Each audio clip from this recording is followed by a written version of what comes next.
हाल ही में 5 राज्यों में विधानसभा चुनाव संपन्न हुए हैं। वहीं इन 5 राज्यों को जीतने के लिए बीजेपी ने अपनी पूरी ताकत झोंक दी थी। हालांकि बीजेपी को 5 में से 3 राज्यों में जीत मिली। इसके बावजूद ये बात कहने से बिल्कुल परहेज नहीं करना चाहिए कि बीजेपी को ये चुनाव जीतने के लिए काफी मशक्कत करनी पड़ी। बीजेपी के लिए ये इतना ज्यादा जरूरी था कि उन्हें अपने सांसदों तक को मैदान में उतारना पड़ा। बीजेपी ने इन राज्यों में अपने 21 सांसदों को उतार दिया।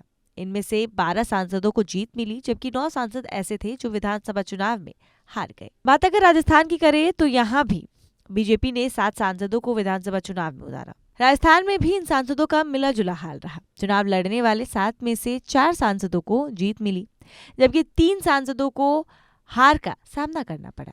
बीजेपी ने बाबा बालकनाथ, किरोड़ीलाल मीणा, दिया कुमारी, राज्यवर्धन सिंह राठौर, भागीरथ चौधरी, नरेंद्र खीचड़ और देवजी पटेल को चुनावी मैदान में उतारा। इनमें से राज्यवर्धन सिंह राठौर, बाबा बालकनाथ, दिया कुमारी और किरोड़ीलाल मीणा को जीत मिली, जबकि भागीरथ चौधरी, नरेंद्र खीचड़ और देवजी पटेल चुनाव हार गए। अब अगर जीते हुए सांसदों की बात करें तो राजस्थान विधानसभा चुनाव में जीतने वाले बीजेपी के 4 नेताओं ने लोकसभा की सदस्यता से इस्तीफा दे दिया।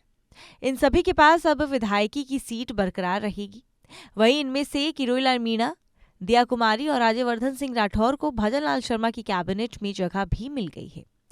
वहीं दिया कुमारी को डिप्टी सीएम भी बना दिया गया है। इसके साथ ही राजस्थान सरकार की कैबिनेट में किसे कौन सा विभाग मिलेगा ये भी तय कर दिया गया है। इसमें सभी मंत्रियों को उनके विभाग आवंटित कर दिए गए हैं।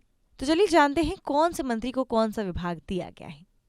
दिया कुमारी को वित्त, पर्यटन, कला, साहित्य, संस्कृति और पुरातत्व विभाग और महिला एवं बाल विकास विभाग, बाल अधिकारित विभाग दिया गया है। किरोड़ीलाल मीणा की बात करें तो कृषि एवं इंडस्ट्रियल विभाग मिला है, ग्रामीण विभाग मिला है। ये सभी विभाग किरोड़ीलाल मीणा को दिए गए हैं। और अगर राज्यवर्धन सिंह राठौर की बात की जाए तो उद्योग एवं वाणिज्य विभाग, सूचना प्रौद्योगिकी एवं संचार विभाग, युवा मामले और खेल विभाग, कुशल नियोजन एवं उद्यमिता विभाग, सैनिक कल्याण विभाग, ये सभी विभाग जो हैं राज्यवर्धन सिंह राठौर के अंडर आते हैं। अब अगर बता दें कि राजस्थान विधानसभा चुनाव 2023 के लिए 25 नवंबर को मतदान हुआ। यहाँ की कुल 200 विधानसभा सीटों में से 199 सीटों पर मतदान हुआ, जबकि एक सीट पर मतदान बाकी रह गया था।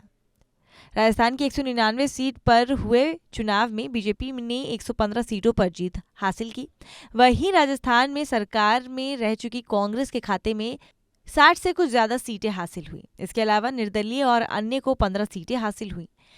इनके अलावा करणपुर विधानसभा सीट पर 5 जनवरी को मतदान हुआ है, यानी कि कल मतदान हुआ, जिसके परिणाम 8 जनवरी को घोषित होंगे और उसमें देखना होगा कि आखिर जीत सत्ता में काबिज बीजेपी की होती है या फिर कांग्रेस की, या कोई अन्य बाजी मार जाता है।